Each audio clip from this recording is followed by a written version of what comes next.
Il est devenu numéro 1 de notre comparatif hybride et place pour la première fois Fuji au rang des meilleurs dans ce domaine. C'est le X-T2 de Fujifilm, plus qu'un hybride, une bête de combat.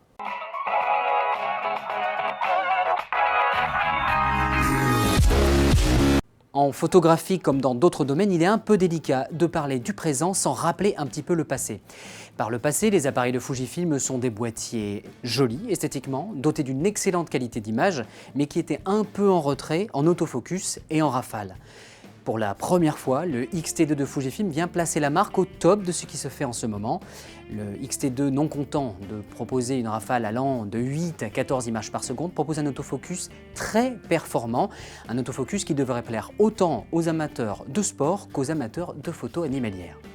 La grosse nouveauté de l'appareil, demi-nouveauté j'ai envie de dire, c'est le capteur et le processeur. Jusqu'ici, Fujifilm proposait des boîtiers en 16 mégapixels et depuis le X Pro 2, il est passé à 24. Le X-T2 pousse ça encore plus loin avec un processeur encore plus nerveux.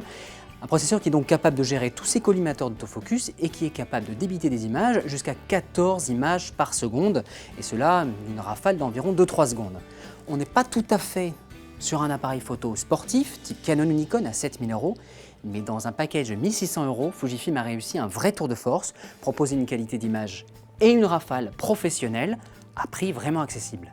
L'une des dernières faiblesses des hybrides face au réflexe, c'est l'endurance de la batterie. Il est facile d'atteindre 700, 800 voire 1000 images avec un réflexe, quand la plupart des hybrides se contentent d'environ 300, 400 dans le meilleur des cas. Fujifilm l'a bien compris, et pour un appareil on va dire professionnel, Fujifilm s'est fendu d'un magnifique grip, malheureusement en option et un peu coûteux, mais qui permet d'accueillir 2 batteries, ce qui permet au X-T2 de pousser la chansonnette pendant 1000 images. On s'approche ainsi de ce que propose un réflexe, à la fois donc en vitesse et en cadence pour l'autofocus, en endurance de la batterie, mais aussi en solidité, vu que le X-T2 est garanti tout temps, une espèce de mot-valise qui s'appelle aussi tropicalisé, qui permet de dire que en gros, le X-T2 peut aller dans tous les environnements et est bien solide.